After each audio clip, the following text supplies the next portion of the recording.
మంచిది.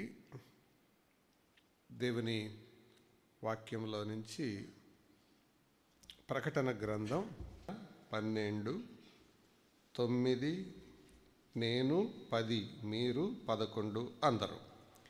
కాగా సర్వలోకమును మోసపుచ్చుచు అపవాది అనియు సాతాననియు పేరుగల ఆది సర్పమైన ఆ మహాఘట సర్పము పడద్రోయబడెను.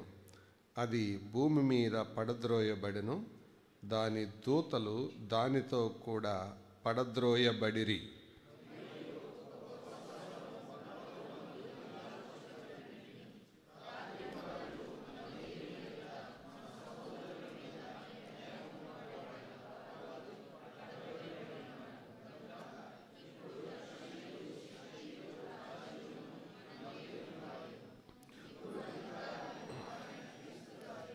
వారు గొర్రెపిల్ల రక్తమును బట్టి తామిచ్చిన సాక్ష్యమును బట్టి వానిని జయించి ఉన్నారు గాని మరణము వరకు తమ ప్రాణములను ప్రేమించిన వారు కారు.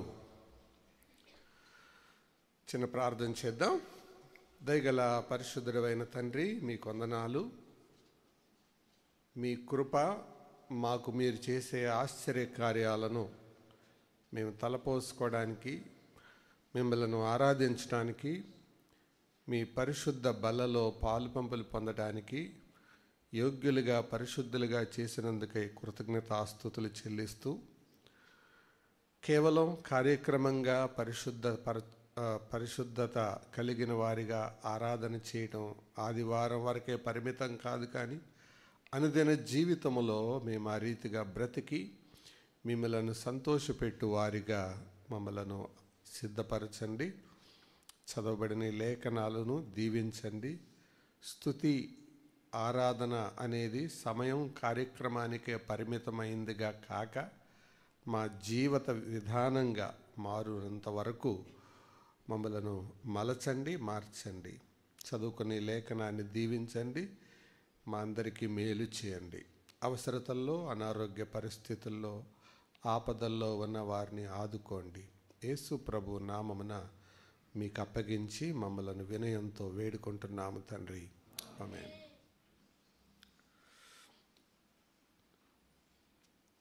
హోవార్డ్ హెండ్రిక్స్ అనే ఆయన మనుషులు 2 రకాలైన వాళ్ళుగా ఉంటారు అని చెప్పారు.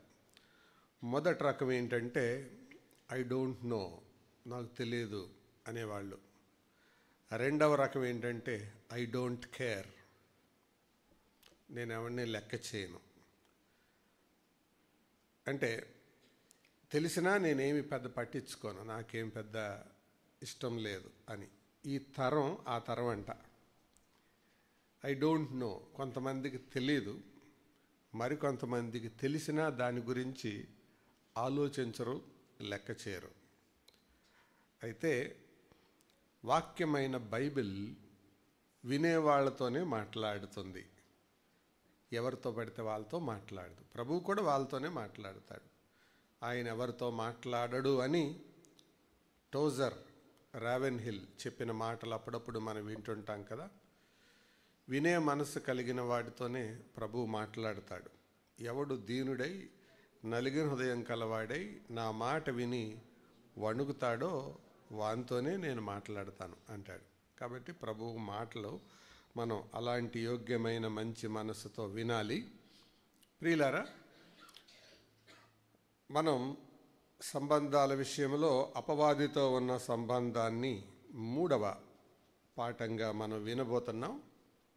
ఎందుకు అంటే మరొక పాఠం కూడా ఇందులో చెబితే మంచిది అని అనిపించింది. మొదటిసారి కొద్దిగా థియరీ మనం విన్నాం, రెండవసారి ఒక ప్రాక్టికల్ మనం విన్నాం. 3వ పర్యాయం ప్రధానంగా సాతానుడు ఒకరి జీవితంలో పనిచేస్తూ ఉంటే సాతానుతో సంబంధం కలిగిన వారి జీవితాలు ఎలా ఉంటాయో అది ఈరోజు మనం జ్ఞాపకం చేసుకోబోతున్నాం. దానికంటే ముందుగా ఈ 3 వచనాలలో 3 మాటలు నేను మీకు చెప్తాను. 9వ వచనంలో సాతానుడు లోకానికి ఏం చేస్తాడు, రెండవదిగా 10వ వచనంలో సహోదరులు విశ్వాసుల విషయంలో ఏం చేస్తాడు, 11వ వచనంలో వాడిని జయించడానికి సూత్రం ఏంటి. ఈ 3 విషయాలు 3 వచనాల్లో కనబడతాయి. లోకాన్ని ఏం చేస్తున్నాడు? మోసం చేస్తున్నాడు. విశ్వాసులు లేక సహోదరులపై ఏం చేస్తున్నాడు? నేరం మోపుతున్నాడు. కానీ అటు లోకానికైనా ఇటు విశ్వాసులకైనా పరిష్కారం సూత్రం ఒకటే. అదేంటి? యేసు ప్రభు రక్తం, సాక్ష్యం. ఆ 2 11వ వచనంలో మనం చదువుతాం. సరే, ఎందుకు మనం ఇదంతా సీరియస్ సబ్జెక్ట్ అంటే, ultimately there are only 2 persons. చివరికి మిగిలేది 2 వ్యక్తులు, God and devil, sovereign and Satan. దేవుడు, సాతాను, అంతే. ఎందుకు ఇది ఎంత సీరియస్ సబ్జెక్ట్ అంటే, ultimately there are only 2 places. Persons 2, places కూడా 2. పరలోకం, నరకం, హెవెన్ అండ్ హెల్. ఎందుకు ఇది ఇంత సీరియస్ సబ్జెక్ట్ అంటే, ultimately there are only 2 choices. 2 అవకాశాలు. నువ్వు అటైనా వెళ్ళాలి, ఇటైనా వెళ్ళాలి. అవకాశాలు 2, మధ్యలో ఏం లేవు. అయితో కుడి లేదా ఎడం, మధ్యలో ఏముండదు. కాబట్టి ఇది అంత సీరియస్గా ఎందుకు ఆలోచించాలంటే, చివరికి మనం ఈ భూలోకంలో ఉన్న బంధాలన్నీ తెంచుకుంటాం, అన్నీ తెగిపోతాయి. భార్య, భర్త, కుటుంబం, ఉద్యోగం అన్నీ ఊడిపోతాయి. నీ చదువు, నీ వ్యాపారం, భూమి, పొలం, పనులు ఇవన్నీ పోతాయి. చివరికి మిగిలేది 2. దేవుడి దగ్గరికన్నా వెళ్ళాలి, దయ్యం దగ్గరికన్నా వెళ్ళాలి, సార్వభౌముని దగ్గరికన్నా వెళ్ళాలి, సాతాను దగ్గరికన్నా వెళ్ళాలి. ఆయనతో ఎవరితో నువ్వు భూలోకములో ఉండగా నిబంధనతో బతుకుతావో వాళ్ళున్న స్థలానికే వెళ్తావు.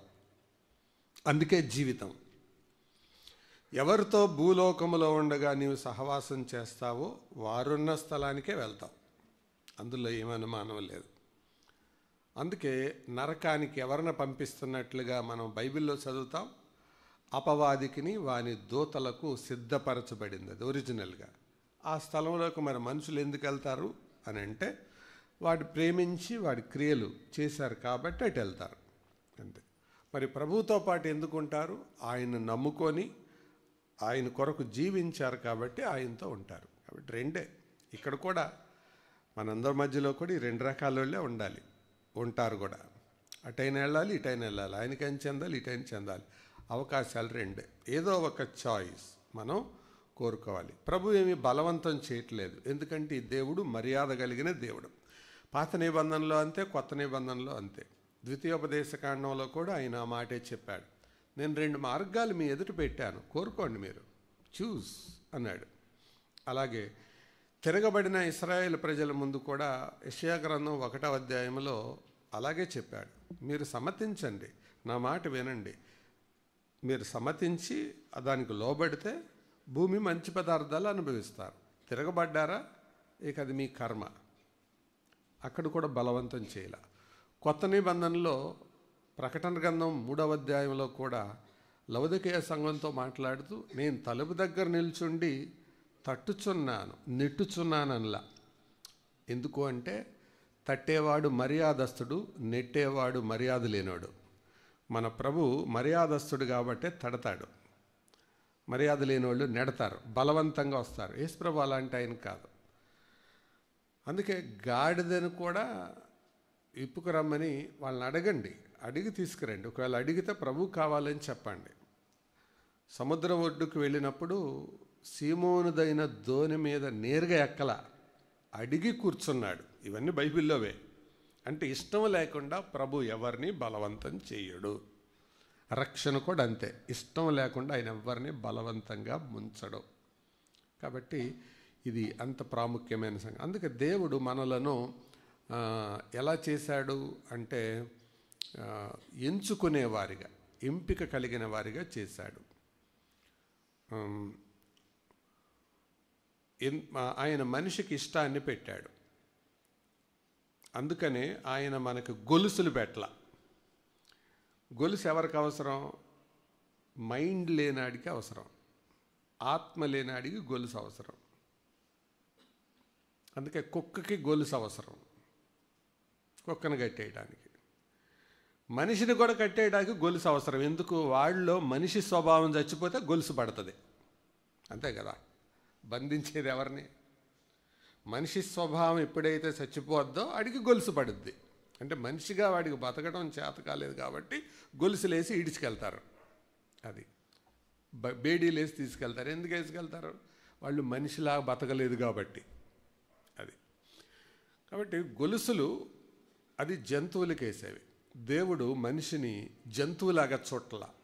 అందుకే చూజ్, మీరు ఎంచుకోండి, మీరు కోరుకోండి అని అన్నాడు. ఏది చేయాలో రెండు మీ ముందు పెట్టాను, మంచి పెట్టాను, చెడు పెట్టాను, మేలు పెట్టాను, కీడు పెట్టాను, మీరు కోరుకోండి అని అంటున్నాడు. కాబట్టి అయితే ఇక్కడ మీకు ఒక 3 కుర్చీలు చూపిస్తాను చూడండి. ఇది చాలా అవసరమైంది.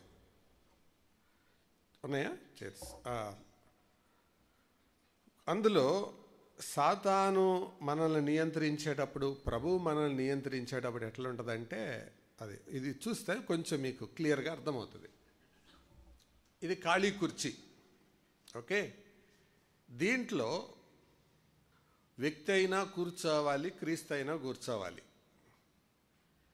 మనిషి అయినా కూర్చోవాలి, యేసుప్రభు అయినా కూర్చోవాలి. మనిషి కూర్చుంటే సాతాన్ని పిలవక్కర్లా, ఆటోమేటిక్గా వచ్చేస్తాడు. ఎందుకంటే సాతానుడు మన ఇష్టానికి అప్పచెప్తాడు, నీ ఇష్టమే అంటాడు. కానీ ప్రభు అట్లా కాదు. మన జీవితం అంతటికీ ఆయన ప్రభువై ఉన్నాడు. అది ప్రభుత్వం. అసలు రక్షణ అంటేనే అది, మారు మనసు అంటేనే అది, రక్షణ అంటే అర్థమే అది. రోమాపత్రిక 10వ అధ్యాయం 9వ వచనం చూడకుండా చెప్పొచ్చు. యేసు ప్రభు అని నీ నోటితో ఒప్పుకోవాలి, హృదయంలో నమ్మాలి. అంటే ప్రభు అంటే ఆయన ప్రభుత్వానికి నువ్వు ఆహ్వానించాలి. ప్రభు అంటే అర్థమేంటి? ఆదివారానికి ప్రభువు కాదు, అన్ని రోజులకి ప్రభు. అంతేకాదు, ఆయన ప్రభువు అని అంటే అర్థం కేవలం కొన్నిటికి ప్రభు, కొన్నిటికి ప్రభువు కాదు అని కాదు, అన్నిటికీ ప్రభువే. అంటే ఇంకా చెప్పనా, నువ్వేం చదవాలి, నువ్వెటు నడవాలి, నువ్వేం బట్టలు వేసుకోవాలి, నువ్వు ఎలా జీవించాలి, నువ్వు ఎలా మాట్లాడాలి, అయితే దానికి కూడా ప్రభు అయి ఉంటేనే ఆయన ప్రభు అయి ఉంటాడు. లేకపోతే అసలు ఆయనకి నీకు సంబంధం ఏమీ లేదు.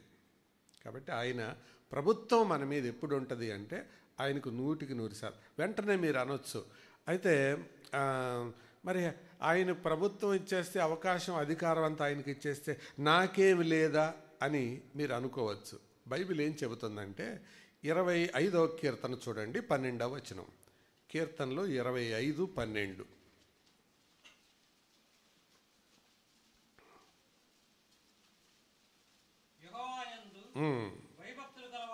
ఎవడో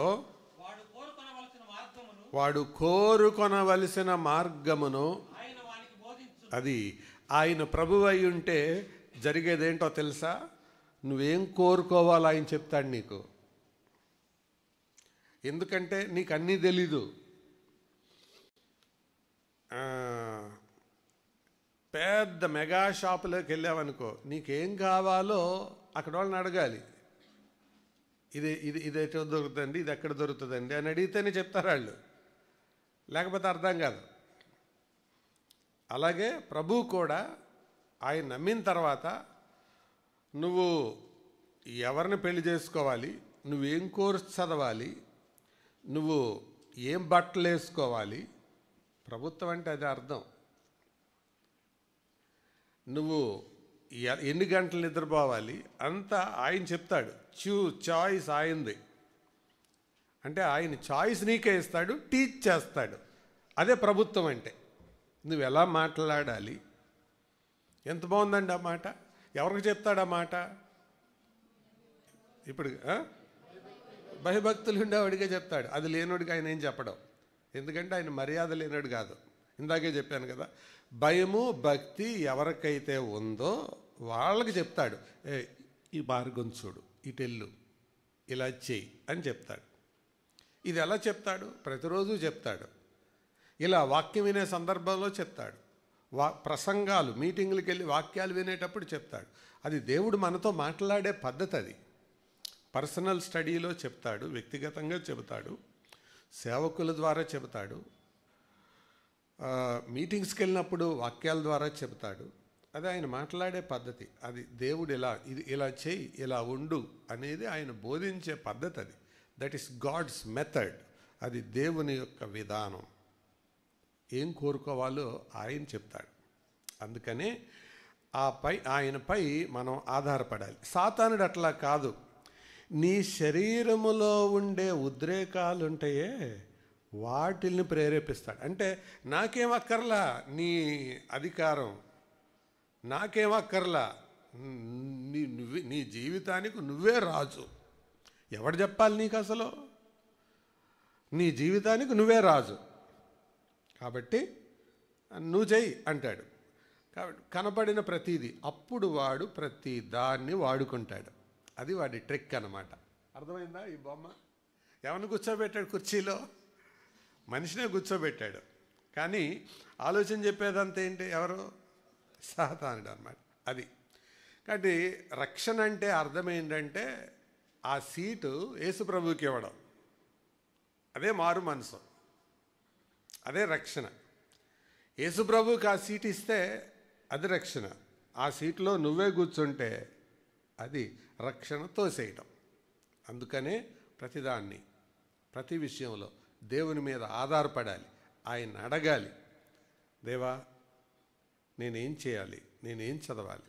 అందుకనే ఒక దేవుని సేవకుడు అపోస్తలుడైన పౌలు మార్పు గురించి చెబుతూ, పౌలు 2 అద్భుతమైన ప్రశ్నలు అడిగాడు ప్రభువుని అని చెప్పాడు. మార్పు చెందిన ప్రతి వ్యక్తి ఈ 2 ప్రశ్నలు అడగాలి. మొదటి ప్రశ్న ఏంటంటే, ప్రభువా నువ్వెవడవు? అది ఫస్ట్ క్వశ్చన్. రెండవ ప్రశ్న ఏంటంటే, ప్రభువా నేనేం చేయాలి? మొదటి ప్రశ్న, హూ ఆర్ట్ దౌ లార్డ్? రెండవ ప్రశ్న, lord what shall I do? ప్రభువా నువ్వెవరు? అది రక్షణార్థమైన ప్రశ్న. ప్రభువా నేనేం చేయాలి? అది రక్షణ పొందినవా అని ప్రశ్న. చెప్పండి ఏంటిది? అది మొదటి ప్రశ్న రక్షణార్థమైన ప్రశ్న. ఏంటది? ప్రభువా నువ్వెవరు అసలు? అది రక్షణార్థమైంది. ప్రభువా నేను రక్షణ పొందాను, మరి ఇప్పుడు నేనేం చేయాలి? అప్పుడు ప్రభు అన్నాడు, నువ్వేం చేయాలో నేను నీకు చూపిస్తాను, గో టు అని అడ్రస్ చెప్పాడు. అదనమాట. కాబట్టి మనం ప్రభుత్వానికి ప్రతి దినం లోబడాలి, ప్రతి విషయంలో లోబడాలి. ఇంకా సింపుల్గా చెప్పాలంటే, నువ్వు బజారుకి వెళ్ళి నీకు ఏదైనా తినాలనిపించింది అనుకో, ప్రభుని అడగాలి. ఏమనంటే, ప్రభువా ఇది తినాలని ఉంది, తిన్నా. అంత అవినాభావ సంబంధాన్ని డెవలప్ చేసుకోవాలి. ఇది తొడుక్కోవాలని ఉంది, తొడుక్కోనా అని అన్నారు. ఇది వేసుకోవాలని ఉంది, వేసుకోనా. ఎందుకంటే ఆయన ప్రభువు అయితే మొత్తానికి ప్రభువు అవుతాడు, లేకపోతే అసలు ప్రభువు కాడు. అది రక్షణ అంటే. అర్థమైందా? అంతేగాని ఏదో ఆయన రక్షణ మారు మనసు పొందే రక్షణ పొంది ఆయన ఒక మూల కూర్చోబెడితే కూర్చునే దేవుడు కాదు. అసలు లవొదికయ సంఘంతో ఆయనకు విభేదం, పోరాటం అందుకే వచ్చింది. ఆయన బయటకు పంపించారు, అన్నీ ఆయన పేరిటే చేస్తున్నారు. ఆరాధన, పాటలు, కార్యక్రమాలు, సేవ అంతా చేస్తున్నాడు. కానీ ప్రభు అంటున్నాడు, కానీ మళ్ళీ ఏమనుకుంటున్నారు? దేవుని దయ వల్ల నేను చాలా డెవలప్ అయిపోయాను బ్రదర్, దేవుని కృపను బట్టి చాలా అభివృద్ధి అయిపోయాను బ్రదర్ అని అంటున్నాడు. కానీ ప్రభు ఏమంటున్నాడు? అసలు నేను నీతో లేదు కదా, నువ్వెవరివి? దిక్కుమాలిన వాడివి, దౌర్భాగ్యుడివి, దరిద్రుడివి అని ప్రభు మాట్లాడుతున్నాడు. అదనమాట. కాబట్టి రక్షణ అంటే మనం మారు మనసు పొందిన జీవితం అంటే కుర్చీలో ఎవరు ఉండాలి? యేసు ప్రభు ఉండాలి, అంతే. ప్రతి విషయంలో ఏం చేయాలా అని ఆయన అడగాలి, అది కోరతాడు. దేవునికి అటువంటి విధేయులు కావాలి. అందుకనే సామెతల గ్రంథాన్ని మీరు చదివితే అందులో ఆ జ్ఞానం గురించి మాట్లాడుతూ ఇలాగండి, అనుదినము నా గుమ్మమునొద్ద కనిపెట్టుకొనుండే వాళ్ళు ధన్యులు. అనుదినము, ఎవ్రీడే, ప్రతిరోజు కనిపెట్టుకోవాలి. ప్రభువా ఈరోజు నేనేం చేయాలి, లేవగానే ఈరోజు నేనేం చేయాలి, ఈరోజు నేను నా ఉద్యోగం మీద వెళ్తున్నాను లేదా నా పని మీద వెళ్తున్నాను, ప్రభువా నాకు సహాయం చేయి అని అడిగి, నీ ఖాళీ సమయం ఉంటుందే అప్పుడు ప్రభువా ఈ టైంలో నేనేం చేయాలి, ఈ చాయిస్లో నేనేం చేయాలి, ఈ విషయంలో నేనేం చేయాలి అని అడగాలి. అందుకనే సంఖ్యాకాండంలో కూడా ఇశ్రాయేలీల ప్రయాణంలో ఈ మాట కనబడుతుంది, యెహోవా మాట చొప్పున, యెహోవా మాట చొప్పున, యెహోవా మాట చొప్పున. అంటే everything according to his word, ఆయన వాక్యం చొప్పున. వినటానికి ఇది పిచ్చితనం లాగా ఉంటుంది, కానీ అది మనకు క్షేమం.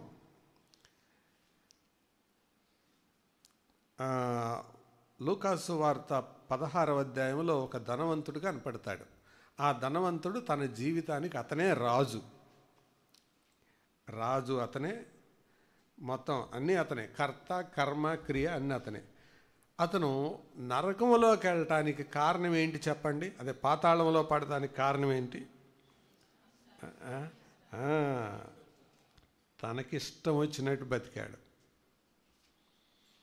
అదే కదా అబ్రహాం అన్నాడు, కుమారుడా భూమి మీద ఉన్నప్పుడు నీకిష్టమైనట్టు సుఖం అనుభవించావు. చదువు మాట, నీవు నీ జీవితకాలమందు నీకిష్టమైనట్టు.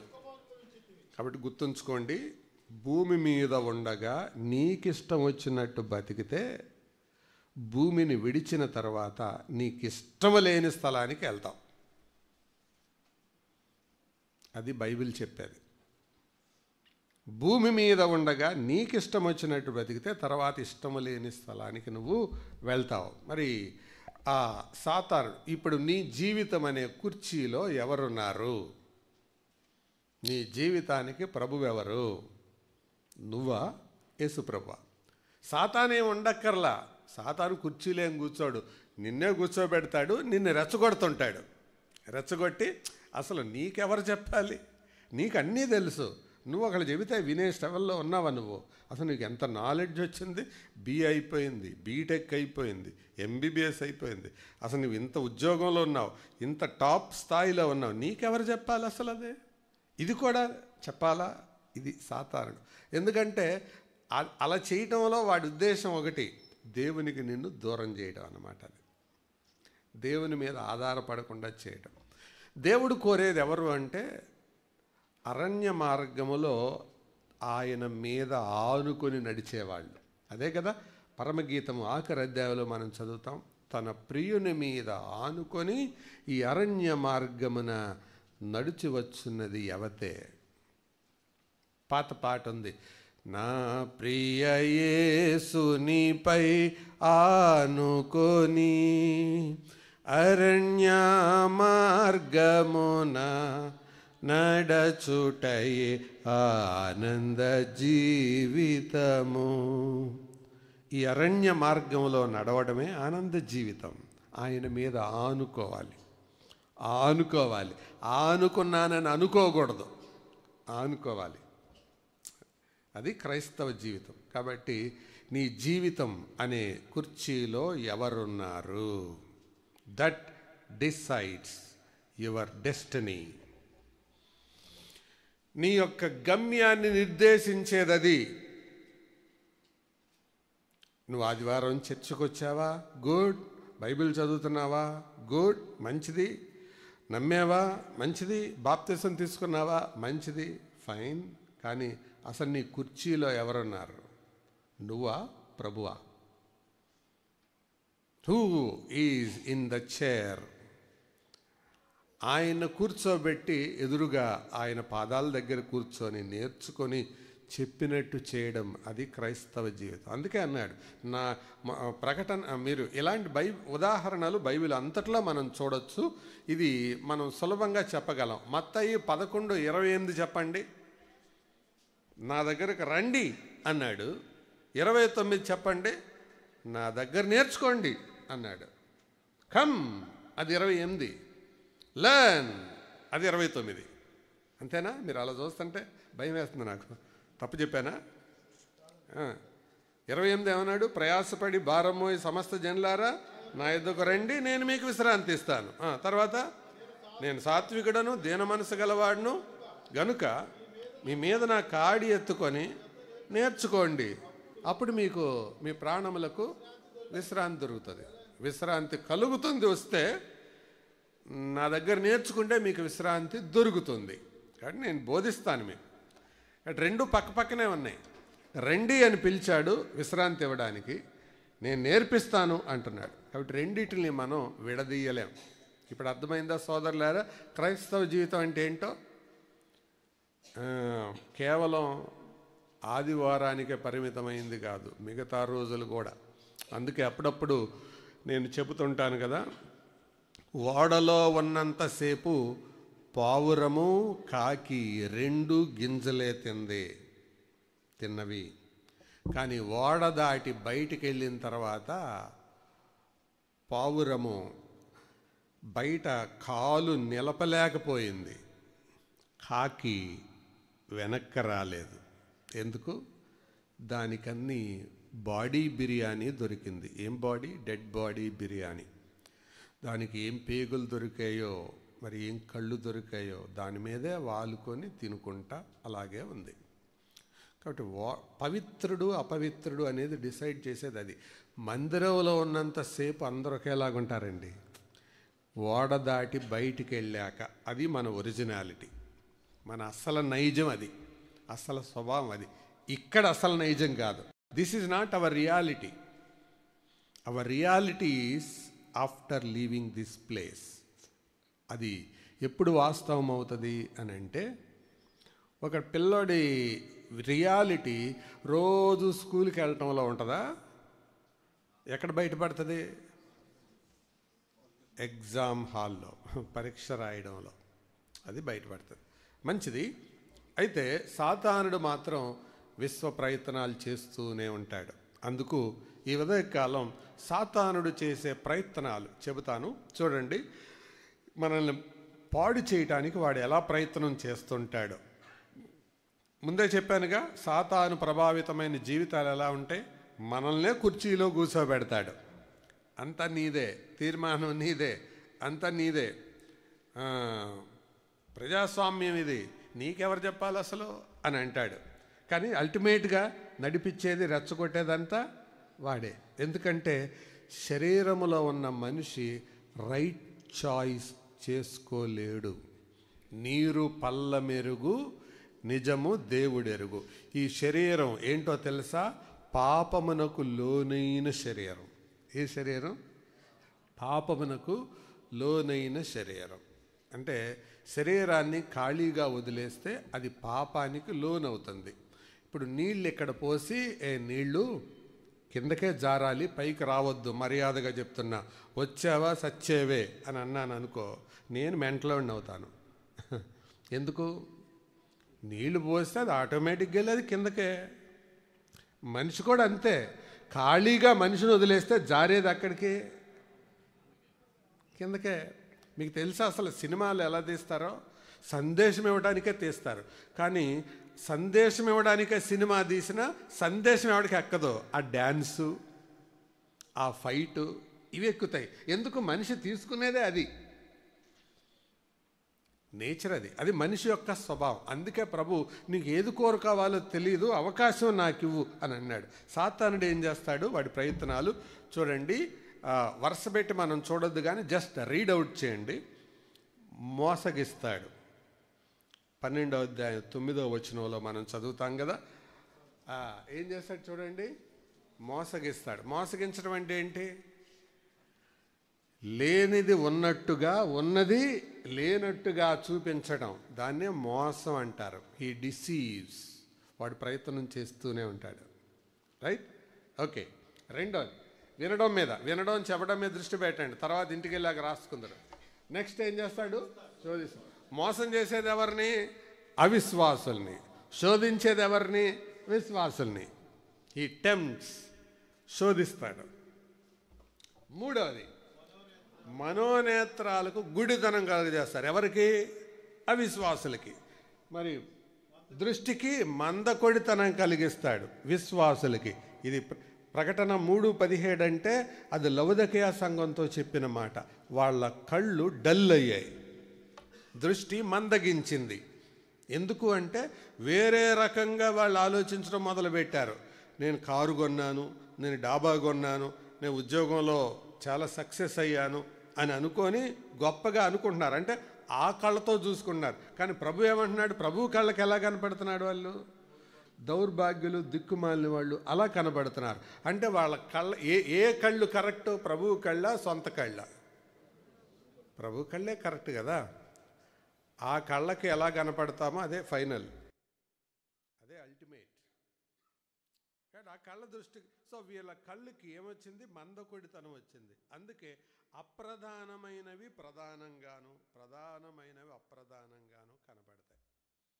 అక్కడ దాకా ఎందుకు, మీకు మాట అడుగుతాను.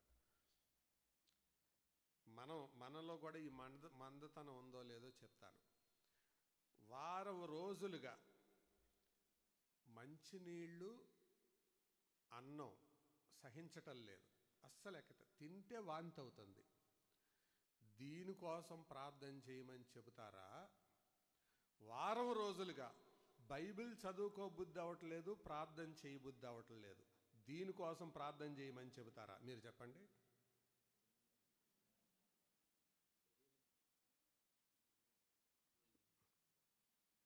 నా ప్రశ్న అర్థమైందా?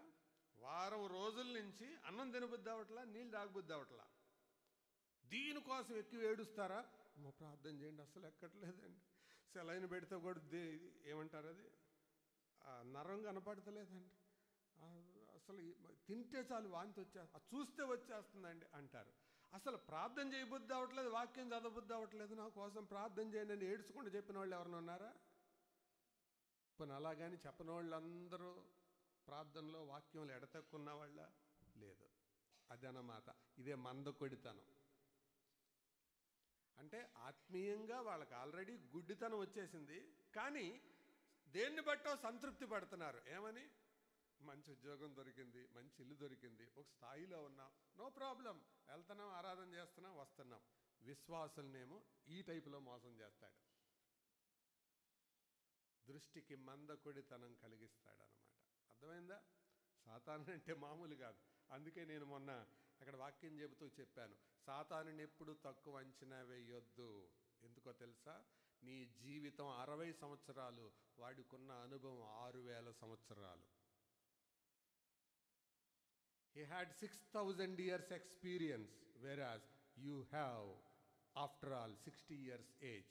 అప్పుడప్పుడు అంటారు, ఏంట్రా నువ్వు నాకు చెప్తున్నావు, నా వయసు అంత లేదు, నా అనుభవం అంత లేదు, నీ వయసు అంటారు కదా పిల్లలకి చెప్పేటప్పుడు. ఇప్పుడు చెప్పండి, 60 సంవత్సరాల వయసు ఉన్నవాడు గొప్పవాడా, 6000 సంవత్సరాలు అసలు అనుభవం ఉన్నవాడు గొప్పవాడా? అందుకని నెవర్ అండర్ ఎస్టిమేట్ సేటన్. ఎన్ని రకాలుగా అటు విశ్వాసులతో విశ్వాసులతో పనిచేస్తూనే ఉంటాడు. నెక్స్ట్ చూడండి, శోధిస్తాడు, మనోనేత్రాలు మందకొండితనం కలిగిస్తాడు. నెక్స్ట్ తప్పు చేయమని చెప్పేది ఆడే, చేసిన తర్వాత ఏం చేస్తాడు? మళ్ళీ నేరారోపణ. చూసావా, తప్పు చేసావు, తప్పు చేస్తావు, ఇంక నువ్వు ఆ ప్రభు దగ్గరికి వెళ్తే ఆయన క్షమిస్తాడు నిన్ను. ఎంతమంది ముందు సిగ్గుబోద్ది నీకు? ఇది రెచ్చగొట్టేది కూడా ఆడే. నేరారోపణ మనస్సాక్షి. ఆత్మహత్యలకు కారణం ఏంటో తెలుసా? ఇదే గిల్ట్ కాన్షియన్స్. అపరాధ భావం కలిగిన మనస్సు కలిగిన వాళ్ళే ఆత్మహత్యలకు తెగిస్తారు. ఇంకేముంది, నీ జీవితం అయిపోయింది, నీ చాప్టర్ క్లోజ్ అయిపోయింది, నువ్వు బతకడం అనవసరం అని చెప్పిస్తాడు. ఎందుకు అంటే ఆత్మహత్య చేసుకుంటే నువ్వు చచ్చిపోతావు, ఇక ప్రభువుతో మళ్ళీ నీ పశ్చాత్తాపడే అనుభవం ఇంకెప్పటికీ రాదు. గ్యారంటీగా నువ్వు సాతానికి షూరుకాయ. మళ్ళీ నువ్వు బతుకున్నావు అనుకో, మళ్ళీ వాక్యం వింటావు, ఎవరైనా వచ్చి నిన్ను కౌన్సిల్ చేస్తారు, ఈ గొడవ అంతా ఎందుకు? అందుకని ఆత్మహత్య చేసుకో, చచ్చిపో అంటాడు, ప్రేరేపిస్తాడు. లేదా అసలు ఆయన సన్నిధికి రాకుండా ఆయన చేసేస్తాడు. పాపం చేయడానికి ప్రేరేపించేది వాడే, చేసిన పాపం బట్టి నేరారోపణ చేసేది వాడే. ఎందుకు? కుర్చీలో కూర్చోబెట్టాడు కదా, చప్పట్లు కొడతాడు తప్పట్లు చేసేటప్పుడు. అందుకే జాగ్రత్త. ఎవరైనా నువ్వు తప్పు చేసేటప్పుడు నీకు చప్పట్లు కొడుతున్నారు అంటే వాళ్ళు డెఫినెట్గా సాతానుడు నీ జీవితంలోనికి పంపిన దూతలు అని గుర్తుపెట్టుకో. వాళ్ళు నీ అమ్మైనా, నీ నానైనా, నీ అక్కైనా, నీ చెల్లైనా, నీ తల్లి, నీ ఎవరైనా కూడా, నీ స్నేహితులైనా, తప్పు చేసేటప్పుడు ఎవరైనా సమర్థిస్తున్నారు అనంటే, బా ఏం చేసావురా అని నిన్ను మెచ్చుకుంటున్నారంటే సాతానుడు నీ జీవితంలోకి అనుమతించిన దూతలు అన్నమాట వాళ్ళు. అందుకనే జాగ్రత్త సహోదరులారా. నేరారోపణ చేస్తాడు, తర్వాత ఏం చేస్తాడు? విశ్వాసుల్లో స్థలం కోసం వెతుకుతూనే ఉంటాడు. ఎప్పటికి వెళ్ళిపాడు, విసుగు అనేది ఉండదు వాడికి. ఎక్కడ దొరుకుతుందా అని వెతుకుతానే ఉంటాడు. వెతుకుతానే లూప్ హోల్ కోసం వెతుకుతాడు. దేనికోసం? లూప్ హోల్ అంటే ఏంటో తెలుసా? ప్రమాదకరమైన పర్యవసానాలను తీసుకొని వచ్చే చిన్న రంధ్రం, దాన్నే లూప్ హోల్ అంటారు. ప్రమాదకరమైన పర్యవసానాలను తీసుకొచ్చే చిన్న ఖాళీ చిన్నదే, కానీ ఆ పర్యవసానం ప్రమాదకరమైనదిగా ఉంటుంది. ట్రోజన్ వార్ అని ట్రాయ్, దాని మీద ఒక సినిమా కూడా వచ్చింది. దాంట్లో ఎచ్లిస్ అని ఒక క్యారెక్టర్ ఉంటుంది. ఆ ఎచ్లిస్ అనేవాడు, ఇంగ్లీష్ టీచ్ చేసే వాళ్ళకి తెలుస్తుంది, వాడు తల్లికి ఒక ఆశ ఉంటుంది. వీడు యుద్ధంలోకి వెళ్ళినా, శత్రువుల చేతిలోకి వెళ్ళినా అస్సలు చావకూడదు అని ఉంటుందన్నమాట. అందుకని వాడిని ఆ తల్లి ఏం చేస్తుందంటే, ఒక సర్వశక్తులు ఉన్న లేకపోతే వింత శక్తులు ఉన్న ఒక నదిలో తనను ముంచితే ఆడికి ఏం కాదు అని తనకి ఎవరో చెప్తారు. అదొక కథలేండి, కల్పిత కథ, వాస్తవం కాదు. అది అర్థం అవటానికి చెప్తున్నాను. అందుకని వీడిని తీసుకొని వెళ్ళి ముంచితే వీడిని చంపేవాడు ఎవరు ఉండరు కదా అని ఆయనకి తలకాయ పట్టుకొని ముంచితే తలకాయ మునగదు కదా, కాబట్టి తలక మీద కూడా చచ్చిపోతారు కదా. అందుకని ఏం చేస్తుందంటే కాళ్ళు పట్టుకొని, అది కూడా ఒక కాలు పూర్తిగా వదిలేస్తే మునిగి చస్తాడు. అందుకని ఒక కాలు పట్టుకొని ముంచుతుంది. మొత్తం ముంచి పైకి లేపుతుంది. ఇక ఆడు పెరిగి పెద్ద అయ్యాక ఆడిని ఎవడు కొట్టినా దెబ్బ తగలదు. ఇక యుద్ధానికి వెళ్తే వాడిని అస్సలు ఎవ్వరు ఓడించలేకపోతుంటారు. ఏంటి అసలు ఎవరి మీదకి వెళ్ళి నీడు గెలుస్తూనే ఉంటాడు. అసలు ఏంటి దీని వెనకాల ఉన్న సీక్రెట్ తెలుసుకుందామని ఒకడికి పరిశోధన చేస్తే అర్థమవుతుంది. చిన్నప్పుడు ఆ నదిలో ముంచారు అని చెప్పినప్పుడు అప్పుడు వాడికి ఆలోచన వస్తుంది. నదిలో ముంచినప్పుడు పూర్తిగా ముంచితాడికి ఎక్కడో చోట లోపం ఉండాలి కదా, ఎక్కడో చోట ఖాళీ ఉండాలి కదా అని ఆలోచన వచ్చి ఎక్కడ అని పరిశోధన చేస్తే వాడు చివరికి అర్థమవుతుంది, పాదం దగ్గర, కాలు దగ్గర, వాడు చీలమండలం దగ్గర ఖాళీ ఉందని. అందుకని వీడు అక్కడ బాణం వేయడానికి చాటుగా ఉండి, గుర్రం మీద వెళ్ళేటప్పుడు ఎలా బాణం వేయాలో కదులుతున్న ఆబ్జెక్ట్స్ మీద బాణాలు వేస్తూ ప్రాక్టీస్ చేసి, చాటు నుండి బాణాలు ఎలాగేయాలో ప్రాక్టీస్ చేసి, ఒకరోజు గుర్రం మీద వేగంగా వెళ్తున్న అచిలీస్ వేసి కొడతాడు. అక్కడ దిగబడుతుంది, చచ్చిపోతాడు. ఎక్కడ తగిలిన దెబ్బ తగలదు అతనికి, ఒకే ఒక్క చోట. దాన్నే అచిలీస్ హీల్ అని అంటారు. అది సామెతలా కూడా వచ్చేసింది. అది దట్ ఈస్ హిస్ అచిలీస్ హీల్ అంటారు. అంటే అది అతని వీక్ పాయింట్ అని అర్థం. ఆ వీక్ పాయింట్లు ఏంటో నీకు కూడా తెలియదు, అది ఆడికి తెలుసు. ఎక్కడ కొడితే మైండ్ బ్లాంక్ అవుతుందో అది ఆడికి తెలుసు. ఎక్కడ కొడితే మైండ్ దిమ్మ తిరిగిపోతుందో అది ఆడికి తెలుసు. అందుకే ఆ స్థలం కోసం వాడు వెతుకుతూ ఉంటాడు. నిన్ను కొట్టాల్సిన చోటే కొడతాడు. అది నీ అహమా, అది నీ స్వార్థమా, అది నీ పాపమా, అది నీ అబద్ధాలాడే గుణమా, ఎక్కడో చోట ఆడికి తెలుసు. నీ వీక్నెస్ అంతా తెలుసు. మీరు అక్కడ దాకా ఎందుకు, బాగా ఆట వచ్చిన ప్లేయర్స్ని చూడండి, షటిల్ మ్యాచ్లో ఇది ఎక్కడ కొడతారు? కాకు ఆడేవాడి మీద కొడతారా, ఖాళీలోకి కొడతారా? ఖాళీలోకి కొడతారు, అంతే కదా? అంతేకాదు, ఖాళీలో కూడా ఎవరి మీదకి ఎక్కువ కొడతారు? సరిగ్గా ఆడలేనోడి మీద కొడుతుంటారు, బ్యాట్ సరిగ్గా ఊపలేనోడి మీద కొడుతుంటారు. అదే గేమ్ అంటే. సాతానుడు సేమ్. నువ్వు ఎక్కడైతే ఆడలేవో, ఎక్కడైతే ఓడిపోతావో అక్కడ కొడుతుంటాడు, స్థలం కోసం వెతుకుతూ ఉంటాడు. అది ఆడు ప్రయత్నం చేస్తూనే ఉంటాడు. కాబట్టి సాతానుణ్ణి ఎప్పుడు మనం తక్కువగా అంచనా వేయకూడదు. మంచిది. వీడు చేసే 3 రకాల దాడులు చెప్తాను చూడండి. సాతానుడు చేసే 3 రకాల దాడులు కనపడుతున్నాయా? ఎక్కడెక్కడ దాడి చేస్తాడు? ముందు ఆత్మ మీద, 2 మనస్సు మీద, 3 శరీరం మీద. శరీరం మీద అల్లటప్ప వాళ్ళ శరీరాల మీద చేయడు, ఆత్మకి స్టెప్ బై స్టెప్ వస్తాడు. ముందు ఆత్మ మీద దాడితో మొదలు పెడతాడు. యోబు జీవితమే అందుకు ప్రధానమైనది. దాన్ని మానసిక దాడిగా మారుస్తాడు. అక్కడ కూడా లొంగకపోతే అప్పుడు శరీరం మీదకి వస్తాడు. అది సాతానుడు దాడి చేసే పద్ధతి. ముందు ఆత్మ మీదకి దాడి చేయించడానికి ఆడు చేసే పని ఏంటి అంటే నిరాశ కలిగించడం, నిస్పృహగా ఉండటం, నిస్సత్తుగా ఉండటం. అందుకేగా ప్రభు అన్నాడు, మెలకువగా ఉండి ప్రార్థన చేయండి అన్నాడు. వాళ్ళు ఏం చేశారు? నిద్రపోయారు. ప్రార్థన టైంలో నిద్రపోతే అది వాళ్ళ బలహీనత, సాతానుడి బలహీనత. అది వాళ్ళ బలహీనతనే సాతానుడు వాడుకున్నాడు.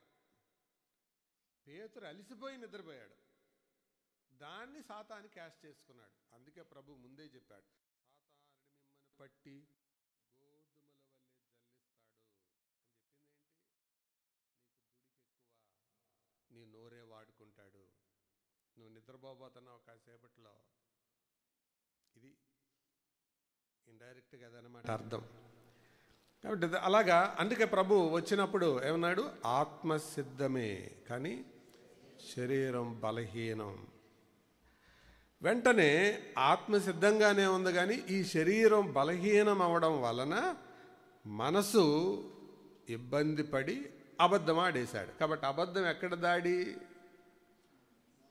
8వ అధ్యాయం 44వ వచనం. అబద్ధం ఎక్కడ జరుగుతుంది?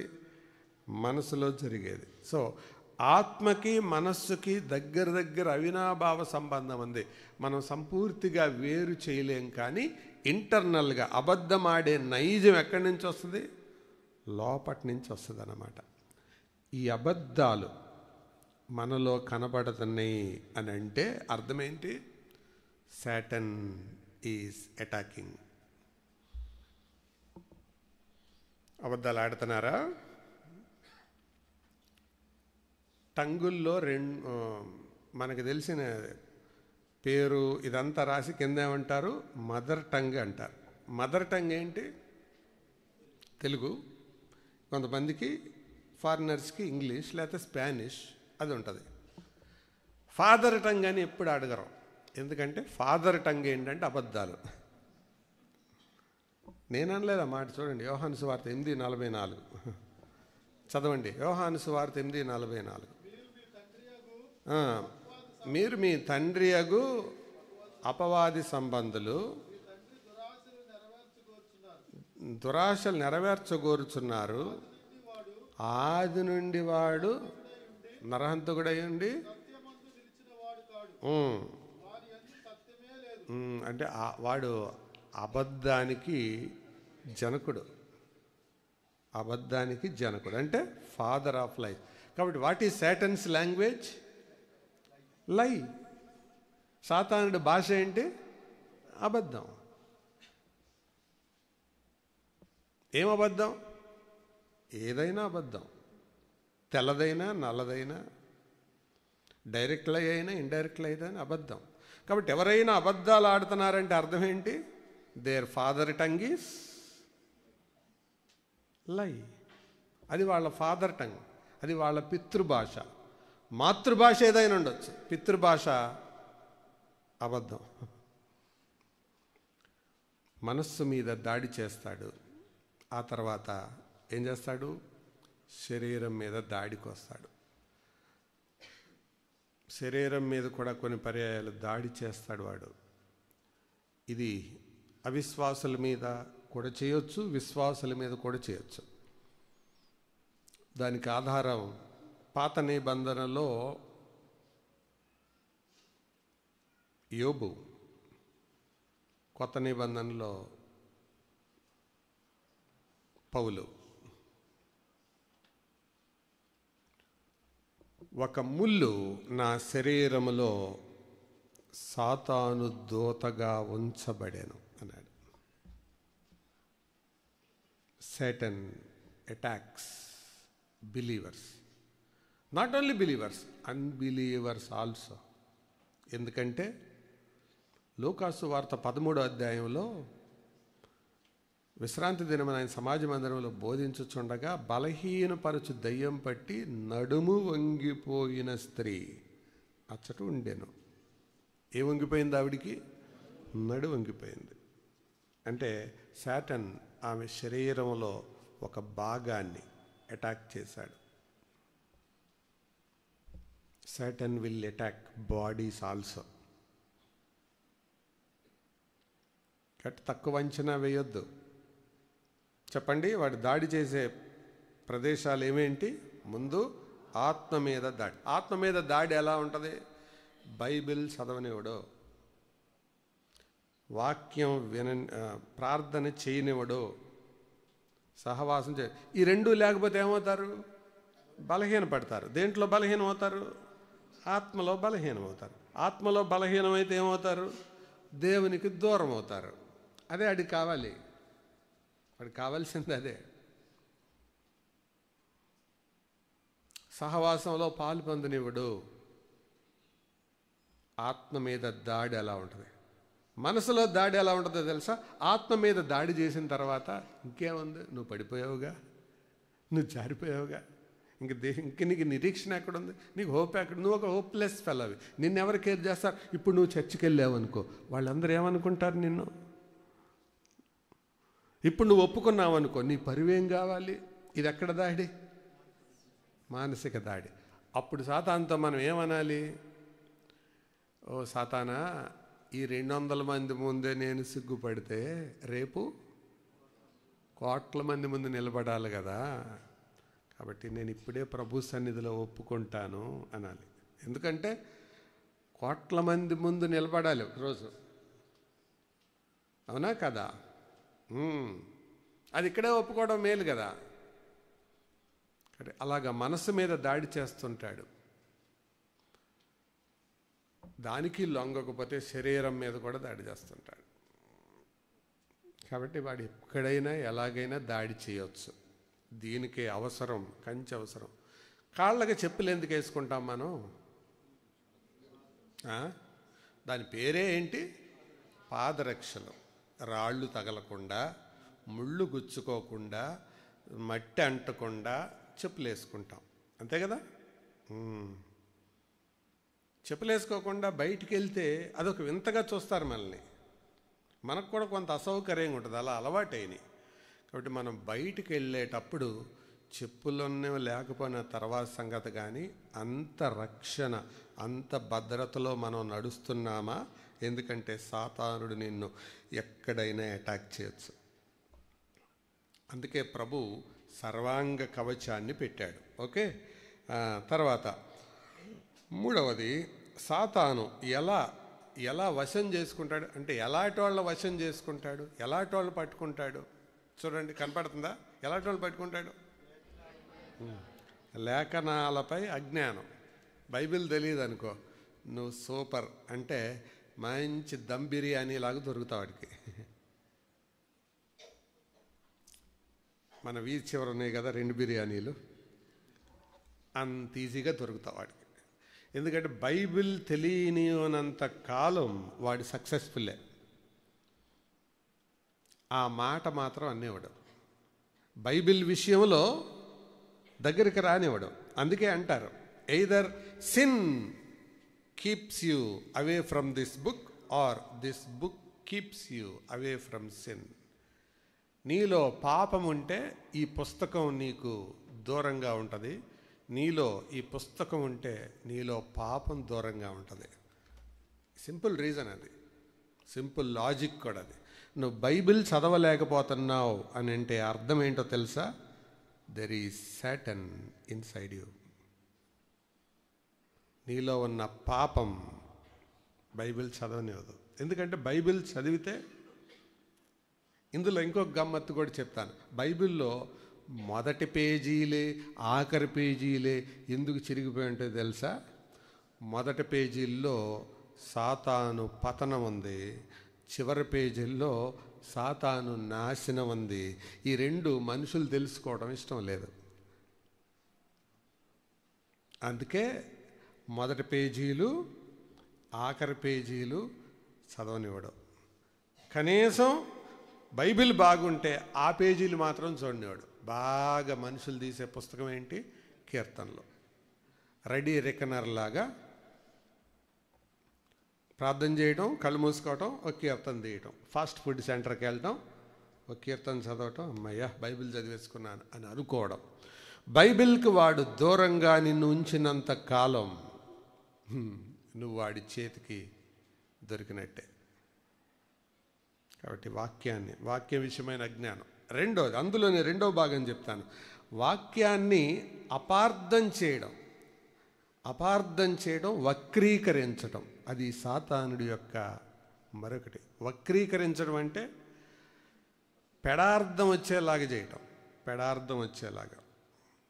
ఒక యవనస్తుడు నా దగ్గరికి వచ్చి, అన్న ఇంత ఖచ్చితంగా ఉంటే రక్షణ పొందడం కష్టమన్నా, అయినా నేను బైబిల్ చదివాను, నేను కూడా చదివాను, బైబిలే చెప్తుంది ఏమని, నువ్వు వాక్యం చదువు, వాక్యం చదవమని చెప్పారు కదా, చదువు. ప్రసంగి గ్రంథం నేను చదివానన్నా.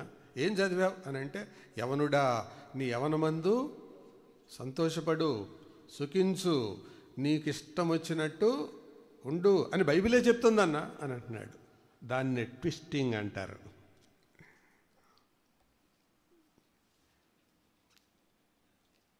చేప ఎలా పడుతుందో తెలుసా? ఒక గాలం, పదునైన గాలం పెడతారు. ఆ గాలానికి ఒక మాంసం మొక్క లేదా ఒక చేపను పెడతారు. ఆ ఈదే చేపలకి ఏది కనపడుతుంది? ఇది కనపడదు, హుక్కు కనపడదు.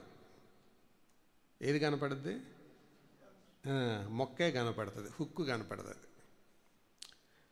ఒకవేళ దానికి తెలిసినా దాని ఓవర్ కాన్ఫిడెన్స్ ఎలా ఉంటుందంటే, చుట్టూ తిందాం, తప్పించుకొని వెళ్ళిపోదాం అనుకుంటుంది. అయితే ఆ నేర్పరి అయిన జాలర్ ఏం చేస్తాడు తెలుసా? ఎప్పుడైతే అది టచ్ అయిందో వీడికి అర్థమైపోద్ది. ఒక్కసారి ఇలాగంటాడు, అనగానే అది నోట్లోకి దిగుతుంది. మొత్తం నోట్లో పడిందిరా అనుకొని నోరు మోస్తుంది. ఇక్కడ ఇరుక్కుంటుందా? అంతే, సింపుల్. కదా, ఇది ఏం కనపడింది? ఆహారం మాత్రమే కనపడింది. సేమ్ అంతే. కొంతమందికి బైబిల్లో వాళ్ళు పాపం చేయడానికి కావలసిన వచనాలు కనపడతాయి. నా చిన్నప్పుడు ఒక ఆయన, పెద్ద ఆయన ఉండేవాడు, ఆయన లారీ డ్రైవర్. సుధాకర్ బాబు, నన్ను రక్షణ పొందమని చెబుతున్నావు కదా, పొందుతాను, కానీ బైబిల్లో నిన్ను వలె నీ పొరుగు వారిని ప్రేమించను ఉంది కదా, ఒక 5 రూపాయలు అన్నాడు. సరే ఇస్తాను తాత, దేని కొరకు అన్నా. ఏంటంటే చుట్ట తెచ్చుకుంటాను, తర్వాత వాక్యం వింటాను అన్నాడు. అంటే నిన్ను వలె నీ పొరుగు వారిని ప్రేమించమనేది 5 రూపాయలు ఇచ్చి చుట్ట తెచ్చుకోమని చెప్పాక, చూసారా వాక్యాన్ని ఎలా పెడార్థంగా మాట్లాడుతున్నాడు. ఇది సాతానుడు వక్రీకరించడం అన్నమాట, ట్విస్ట్ చేయటం, ట్విస్టింగ్ ద ట్రూత్. సత్యాన్ని వక్రీకరించటం, రాంగ్ వేలో ప్రజెంట్ చేయటం, ఇది సాతానుడు చేసే పని. ఇది వాక్య విషయమైన జరిగేది. ఆ తర్వాత క్షమించలేకపోవటం. నువ్వెవరైనా క్షమించలేని వాళ్ళు ఎవరైనా ఉన్నారు అని అంటే అర్థం తెలుసా? You are under deception of Satan. చదవండి ఆ మాట. కొరింథీయులకు రాసిన 2వ పత్రిక 10వ అధ్యాయం 11వ వచనం. 2 Corinthians 2:10-11. అది చదవటం అవసరం, అందరు తీయండి.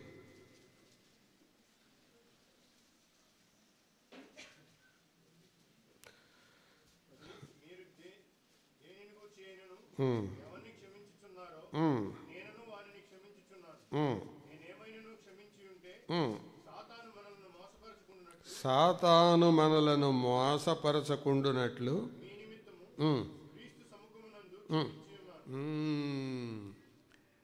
ఏంటది? ఇప్పుడు చెప్పండి, మీరు ఎవరినైనా క్షమించారా? క్షమించిన తర్వాత అది మళ్ళీ నువ్వు జ్ఞాపకం చేసుకొని ఎత్తి మాట్లాడుతున్నావంటే అర్థం ఏంటో తెలుసా? Satan is deceiving you. అందుకే పౌలు అంటున్నాడు, నేను ఎవరైనా క్షమించేసి ఉంటే సాతాను మోసం చేసి కింద పడకుండా ఉంటాకి నేను ఎవరి ముందు క్షమించాను? యేసుక్రీస్తు సముఖమందు నేను క్షమించాను, ఆయన పేరట క్షమించాను.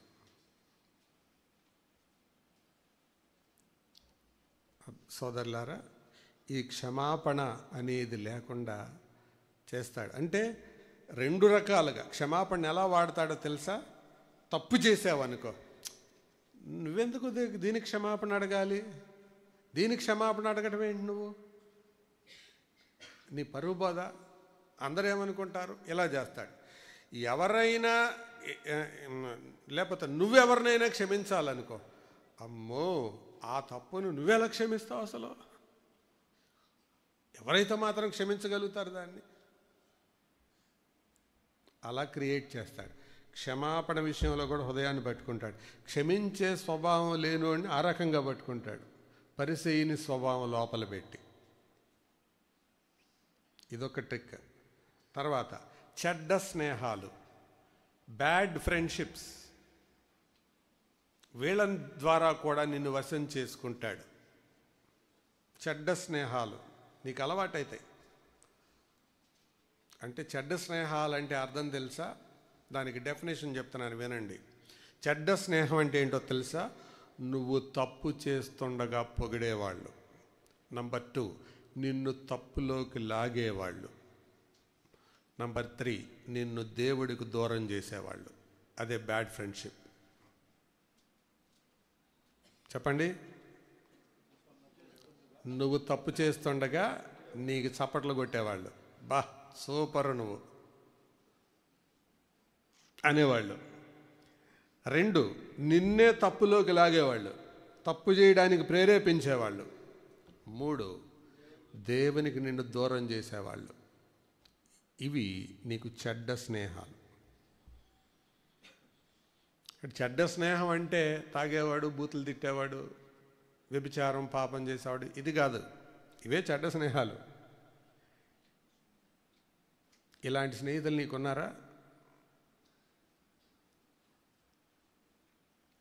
నువ్వెవరితో అయితే స్నేహం చేస్తున్నావో ఆ స్నేహం దేవునికి నిన్ను దగ్గరగా చేస్తుందా, లోకానికి నిన్ను దగ్గరగా చేస్తుందా? అసలు నిజమైన స్నేహానికి గుర్తేంటో తెలుసా? వాళ్ళు కలుసుకున్నప్పుడు వాళ్ళు మాట్లాడుకునే మాటలు అది దేవుని గురించి, వాక్యాన్ని గురించి ఉంటాయా? అది ట్రూ ఫ్రెండ్షిప్ అంటే అది అర్థం. సోదరులారా, ఇది ఈ ప్రకారం స్నేహాల విషయంలో నువ్వు సరిగా లేకపోతే ఆ యాంగిల్లో పట్టుకుంటాడు. నెక్స్ట్ ఏంటో తెలుసా? గర్వం, అహంకారం. ఇది ఉంటే కూడా సాతానుడి చేతిలో సులభంగా దొరుకుతావు. అహంకారం, గర్వం అంటే అర్థం నేనే సర్వం అనుకోవడమే గర్వం. గర్వం అంటే ఏంటి? నేనే సర్వం. కర్త కర్మ క్రియ అంతా నేనే, నాకే అంతా తెలుసు, నేనే సర్వం అనుకుంటేనే గర్వం. నాకు చెప్పేవాడు ఎవడు, నాకు తెలియకపోయింది ఏంటి అని నేను అనుకోవాలి. నాకు చెప్పే అంత తోడిపోయావా నువ్వు, అది గర్వం. గర్వం నీలో ఉన్నప్పుడు దాన్ని కూడా వాడుకుంటాడు. ప్రియులారా, వీటన్నిటికీ నాకు ఒక ఉదాహరణ చెప్తే చాలా టైం అవుతుంది. గర్వం ఒకళ్ళు నీలో ఉన్న గర్వం నీలో ఉంది అంటే సింపుల్ పరీక్ష ఏంటో తెలుసా? ఎదటి వాళ్ళు చేసిన మంచిని అభినందించలేవు. 2, ఎదుటి వాళ్ళు చేసిన విమర్శను తట్టుకోలేవు. ఇదే నువ్వు గర్విష్టి అంటాక రీజన్. అవతల వాళ్ళు ఒక మంచి చేశారనుకో, యూ కెనాట్ అప్రిషియేట్ దెమ్. నువ్వు అభినందించలేవు. మంచి బ్రదర్, బాగా చేశారు, గుడ్ అని అనలేవు. తర్వాత నువ్వు తప్పు చేసినప్పుడు ఎవరైనా విమర్శించారనుకో, దాన్ని తట్టుకోలేవు. ఇదే గర్వం. అందుకే అప్పుడప్పుడు ఈ ఉదాహరణ చెప్తుంటాను. టించర్ అయోడిన్ ఉంటుంది కదా, మామూలు పార్ట్ మీద వేస్తే ఏముండదు, గాయం మీద వేస్తే మండుతుంది.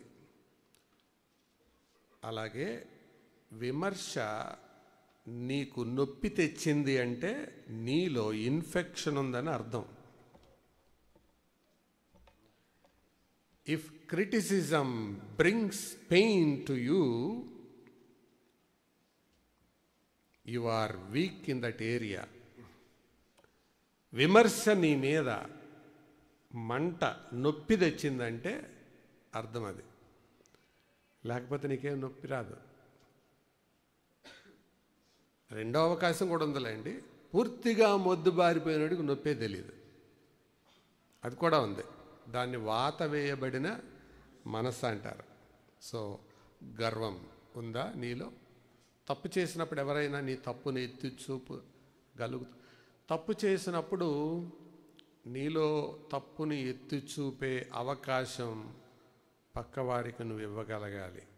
అది నీ యొక్క దీనత్వానికి గుర్తు. పరలోక రాజ్యం ఎవరిది? గర్విష్ఠులది కాదు, ఆత్మలో దీనులది. తప్పు చేసి ఒప్పుకునేవారిది, తప్పును గ్రహించేవారిది, వారిది. అలా చేసుకుంటాడు. తర్వాత నెక్స్ట్ కోపం, నిలిచి ఉండే కోపం. If anger abides for days, months and weeks. మొన్న దీని గురించి ఈ వారంలో వాక్యం చెప్పిన తర్వాత ఒక తమ్ముడు వచ్చి చెప్తున్నాడు, అన్న మా గ్రూప్లో ఆయన ఒప్పుకున్నాడు, భార్యాభర్త ఇద్దరు పోట్లాడుకున్నారట. ఇద్దరు కలిసి పరిచర్యకి వెళ్ళేవాళ్ళట. పరిచర్యకి వెళ్ళినప్పుడు దాదాపు 5 నెలలో 6 నెలల్లో కలిసి వెళ్ళేవాళ్ళట, పరిచర్య చేసేవాళ్ళు. బండి మీద వెళ్ళిన గంట సేపు అస్సలు మాట్లాడుకునేవాళ్ళు కాదంట. ఏంటంటే కోపం, క్షమించలేని తత్వం.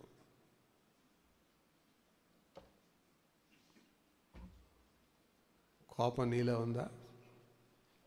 దొరికిపోయినట్టే సాతానికి. కోపం తప్పకుండా చూపాలి.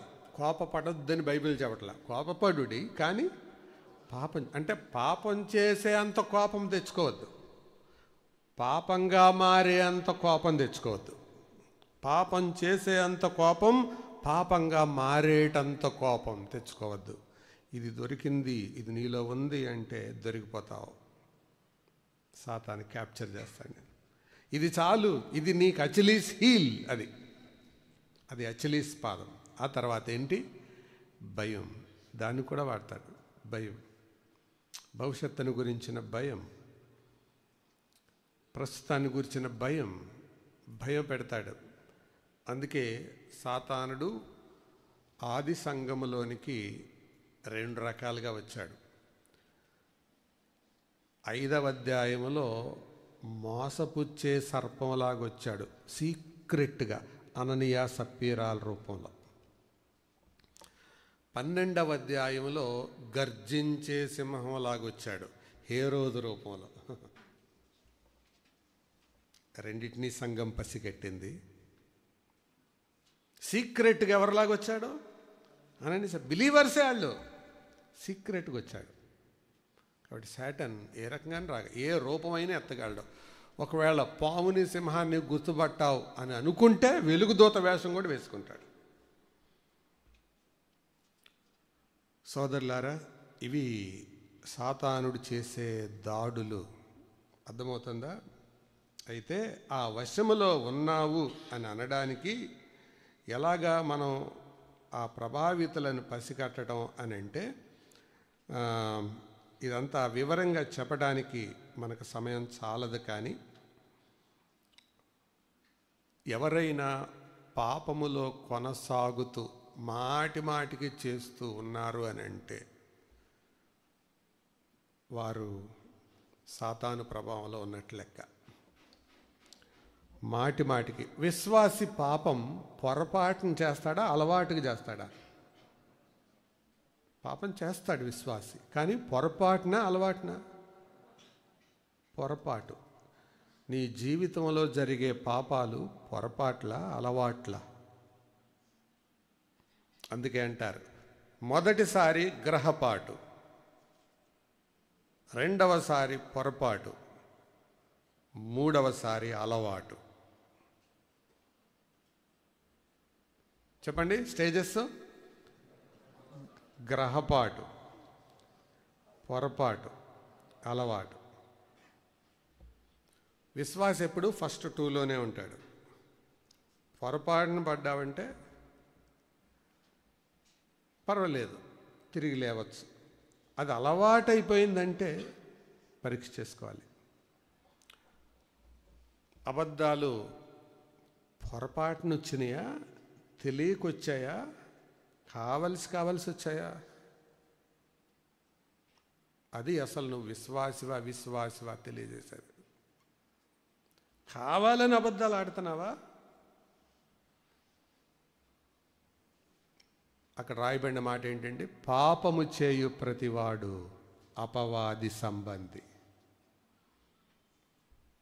పాపం చేసేవాడు అపవాది సంబంధి. దూరం నుండి తెల్లగా కనపడుతున్నాయి.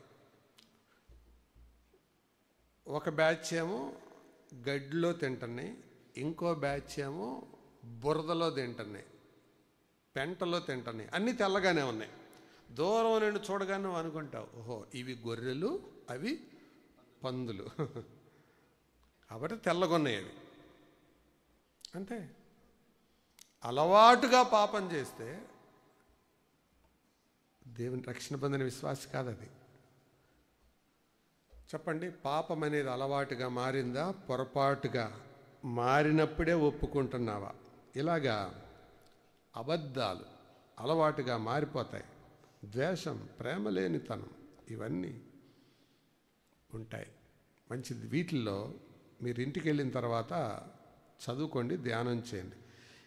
వీటి నుంచి విడుదల పొందడానికి సూత్రాలు ఏంటి అని అంటే, మొదటి సూత్రం మారు మనస్సు, పశ్చాత్తాపం. దీని తీవ్రత నీకు అర్థమైతే మారు మనస్సు, పశ్చాత్తాపం, దానికి నీవు వెంటనే సిద్ధపడాలి. ఆలస్యంగా కాదు, వెంటనే సిద్ధపడాలి. ఎందుకంటే శత్రువు మన మీద దాడి చేస్తున్నాడని తెలియగానే వెంటనే దాన్ని మనం వదిలించుకోవాలి.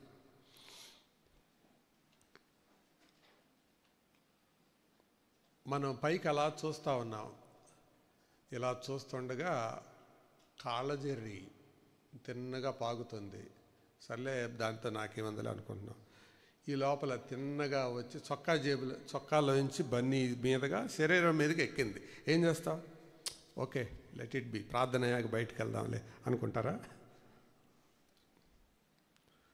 కాళ్ళు జెర్రి లోన పడితేనే పాము పడిన దానికంటే అత్యంత వేగంగా అరుస్తారే, ఒక పాపంతో అలవాటైపోయి ఏ నొప్పి లేకుండా బతుకుతున్నారని అంటే ఏమనుకోవాలి? అసలు వాళ్ళని ఏమనుకోవాలండి? ఎంత విచారం.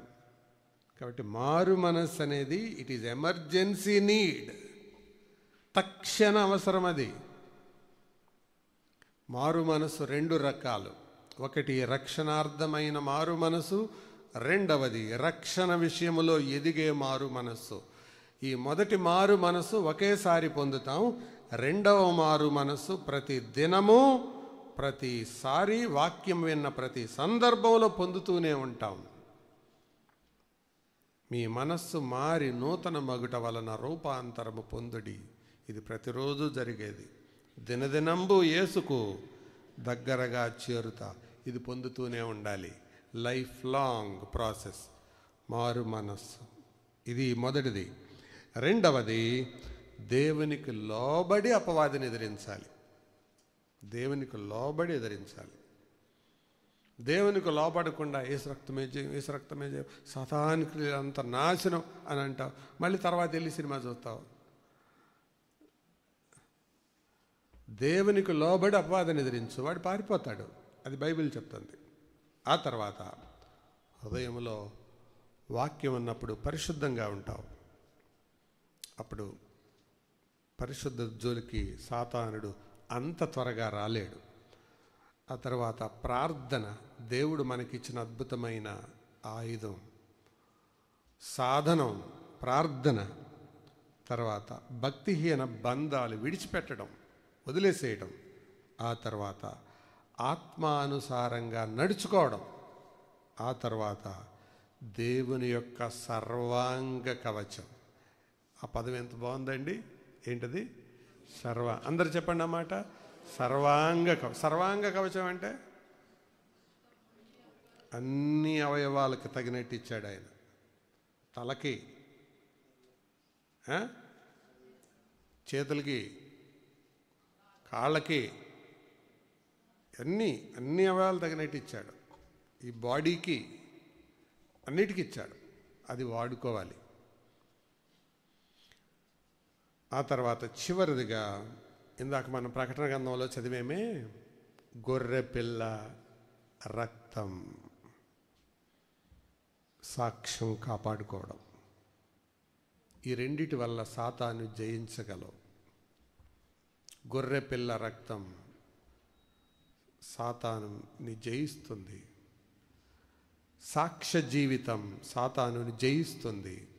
ఇది కలిగితే అతనితో సంబంధం తెగిపోతుంది, లేకపోతే కంటిన్యూ అవుతుంటాం. చెప్పండి, సాతాను ప్రభావం నీ మీద ఉందా? అపవిత్ర జీవితం మనలో ఉంది అని అంటే సాతాను ప్రభావం ఉన్నట్టే లెక్క. If you are living in unholy life, filthy life, unguarded life, you are under the control of Satan. అపవిత్రమైనవి నువ్వేం పిలవక్కర్లా, వాడు వచ్చేస్తాడు. పోయిన వారం చెప్పానుగా, బాటిల్ ఉదాహరణ తీసి నీళ్లు ఖాళీ అవ్వగానే గాలి వచ్చేస్తుంది, పిలవక్కర్లేదు దాన్ని. నువ్వెంత మేర ఖాళీ అవుతావో సాధారణ అంత మేర వచ్చేస్తాడు. అందుకే దాడిని జాగ్రత్తగా కాపాడుకోవాలి. విశ్వాసుల మీద దాడి చేస్తాడు, అవిశ్వాసుల మీద దాడి చేస్తాడు. విశ్వాసుల మీద చేసే దాడి ఏంటి? భక్తి నుంచి తప్పించటానికి. అవిశ్వాసుల మీద దాడి ఏంటి? పరలోకం వెళ్లకుండా చేయడానికి. అందుకే మీలో చాలామంది ఎంత తాపీగా ఉన్నారో. ఏంటది? బాప్తిసం తీసుకుందాం, ఫిబ్రవరి కాకపోతే మళ్ళీ ఆగస్టు వస్తుందిగా, అప్పుడు తీసుకుందాం. లేకపోతే మారు మనస్సు ఈ సంవత్సరం కాదు వచ్చే సంవత్సరం పొందాం అని అనుకుంటారు. అదే ఇంట్లో పాముని ఈరోజు కాకపోతే వచ్చే వారం చంపుదాం అనుకుంటారా? ఎంత మారు మనసు విషయంలో, ఆత్మీయ విషయాల్లో ఎంత బుద్ధిహీనంగా ఆలోచిస్తారు చూడండి మనుషులు. అందుకే ప్రభు అన్నాడు, ఫూల్స్ అన్నారు వాళ్ళని, వెర్రివాళ్ళు. ఆత్మ సంబంధం విషయాల్లో చురుకుదనం ఉండదు. భౌతిక సంబంధం విషయాలు ఎంత చురుకుదనం ఉంటుందో అదే సాతానుడు పెట్టే ట్రిక్ అన్నమాట.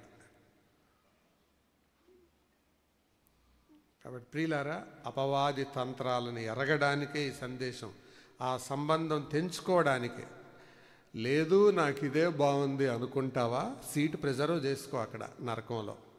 అగ్ని గంధకములతో మండే గుండంలో పాలు పొందుతావు, నరకంలో పడతావు, యుగాయుగాలు ఏడుస్తావు. విశ్వాసులను అవిశ్వాసులను, భూమి మీద ఉన్నంతకాలం విశ్వాసుల మీద కూడా దాడి చేస్తూనే ఉంటాడు వాడు. అయితే విశ్వాసులకు ఒక గుడ్ న్యూస్ ఉందో ఏంటో తెలుసా? చదవండి, రోమాపత్రిక 16వ అధ్యాయం. రోమాపత్రిక 16వ అధ్యాయం 20వ వచనం. అందరం కలిసి చదువుదాం. రోమా 16:20. సమాధానకర్తయగు దేవుడు సాతానును మీ కాళ్ళ కింద శీఘ్రముగా చితక తొక్కించును. ఇప్పటి వరకు వాడు మోసం చేసి ఏమి చేసినా, మనం దెబ్బతిన్నా తినకపోయినా, ఒకానొక దినం ప్రభు ఏం చేయబోతున్నాడు? సాతాన్ను కాళ్ళ కింద తొక్కించబోతున్నాడు. ఇప్పుడు నా వైపు చూడండి. ఒక సింహం నీ మీద దాడి చేసి నీ జబ్బని తినేసిన తర్వాత మిగతా వాళ్ళు కూడా వాళ్ళు కొడతాకు వచ్చారు. ఆళ్ళు కొట్టే కొట్టుడు ఎలా, అది చచ్చిపోయింది. ఆళ్ళు కొట్టే కొట్టుడు ఎలా ఉంటుంది, నీ జబ్బ తినేసిన తర్వాత నువ్వు కొట్టే కొట్టుడు ఎలా ఉంటుంది? వాళ్ళు కొట్టేది కొద్దిగా మామూలుగా కొడతారు. దెబ్బతిన్నవాడు ఎట్ట కొడతాడు? ఇంకొంచెం గట్టిగా కొడతాడు. అలాగే భూలోకంలో ఉండగా ఆల్రెడీ నువ్వు నష్టపోయి ఉంటే సాతాన్ని ఇంకెక్కువ తొక్కుతావు.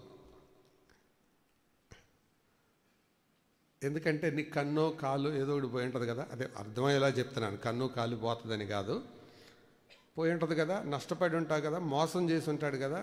అయినా ప్రభు కనికరించి 1000 క్యాండిల్ లాగా ఉండాల్సిన వాడిని బెడ్ లైట్ లాగన్నా పరలోకంలో ఉంటావు. ఆ బెడ్ లైట్ నీ వల్లే కదరా, ఫ్లడ్ లైట్ లాగా ఉండాల్సిన బెడ్ లైట్ లాగా తగలబడ్డాను ఇక్కడ అని అనుకొని వాడిని కూడా తొక్కుతావు అక్కడ. ఎందుకు? నీ వల్లే నాకు లైట్ డిమ్ అయిపోయాను రా అని కొంచెం ఎక్కువ తొక్కుతావు. అది కాబట్టి మొత్తానికి విశ్వాసులు తప్పకుండా సాతానుని ఏం చేస్తారు? పాదముల కింద, కాళ్ళ కింద చితక తొక్కుతారు. ఇది ధన్యత. మరి అవిశ్వాసులు ఏం చేస్తారు? నరకంలో వాడితో ఫైటింగ్ చేస్తారు. అరే నీ వల్ల కదరా ఇందులో పడింది, నిన్ను బట్టి కదరా నేను ఇందులో పడింది, నేను రక్షణ పొందామనుకుంటే నువ్వు ఈ స్థితి దాకా తీసుకొచ్చావరా అని ఆయన కొడుతుంటారు. ఆయన కొడతాక అక్కడ మాత్రం శక్తి ఎలా వస్తుంది? కాబట్టి జ్ఞాపకం పెట్టుకోండి, సాతానుతో సంబంధం తెగిపోవాలి. ఎందుకు? వాడు మీ విరోధి అయిన అపవాది, కీడు చేసేవాడు. వద్దు, దాంట్లో చిక్కొద్దు, పడొద్దు. ప్రభుకి ఇష్టలుగా మనం జీవించి ఆయనకు అనుకూలంగా బ్రతుకుదాం. కాబట్టి సాతాను మంత్రాలతో పాడు, దేవునికి లోబడి ఉండాలి, అపవాదిని ఎదిరించాలి. ఆయన రక్తం, ఆయన వాక్యాన్ని, సాక్ష్య జీవితాన్ని కలిగి జీవించాలి. ప్రార్థన చేద్దాం. తల వంచండి. ప్రార్థన.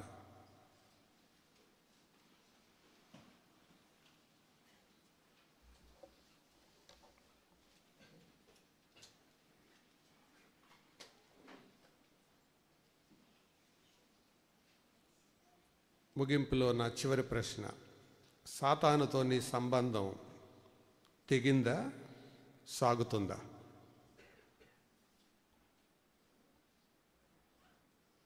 చివరిగా ఇద్దరే వ్యక్తులు, దేవుడు, సాతాను. నువ్వు ఎవరో ఒకరితో మిగిలిపోవాలి.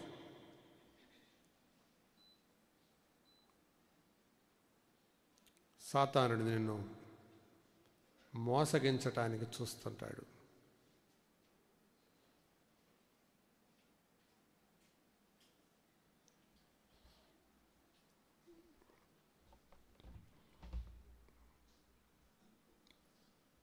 దయగల తండ్రి, పరిశుద్ధుడైన దేవా, మీ పాదాలకు వందనాలు. ఈ ఉదయకాలం మీ ప్రణాళికను మీ వాక్యం గుండా మా ఎదురుకు తీసుకొని వచ్చినందుకై స్తోత్రాలు. భూలోకములో మేము ఉండగా మీతో ఉండడానికి, మిమ్మల్ని నమ్ముకోవడానికి, మిమ్మల్ని అనుసరించడానికి మీరు ఇచ్చిన అవకాశాలను బట్టి స్తోత్రాలు. ఇది అర్థం చేసుకొని ఆత్మీయులుగా, ఆత్మ సంబంధులుగా అపవాది తంత్రములను ఎరిగి బ్రతుకున్నట్లు జ్ఞానము, వివేచన, సమయస్ఫూర్తి మాకు ఇవ్వండి. ఒకవేళ ఇంకా ఎవరైనా అపవాదితో సహవాసం, సంబంధం కలిగిన వాళ్ళు ఉంటే వారిలో మార్పు దయచేయండి. అయ్యో, వారు అందులోనే కొనసాగితే ఒకానొక దినాన నిత్యాగ్నిగుండములో అపవాదితో పాటు కాలవలసి వస్తుంది. అది భయంకరమైన బాధ. నీ కోపాన్ని యుగయుగాలు తట్టుకొని జీవించడం అది ఎంత కష్టమో తలుచుకున్నప్పుడే భయం కలుగుతుంది. నమ్మని వారిలో ఆలోచన రేకెత్తించండి. నమ్మిన మేము మాకంటే శక్తిమంతుడు, బలవంతుడు, అనుభవనీయుడు అయిన తన విషయంలో ఎలా వ్యవహరించాలో వాక్యం ద్వారా బోధించారు. పాటించడానికి కృపనివ్వండి. చేరువచ్చిన బిడ్డలందరినీ తిరిగి వెళ్తుంటుండగా మీ సన్నిధి, మీ వాక్య తలంపులతో నింపి పంపించమని యేసు ప్రభు దివ్య నామమున వినయంతో వేడుకుంటున్నాము తండ్రి. ఆమేన్. తండ్రి, కుమార, పరిశుద్ధాత్మ దేవుని తోడు, కాపుదల, భద్రత సదా మనతో ఉండి ఆయన కొరకై సాక్షులుగా ఈ లోకంలో బ్రతుకున్నట్లు సహాయం చేసి నడిపించునుగాక. ఆమేన్. అందరికీ వందనాలు. సెలవు తీసుకుందాం.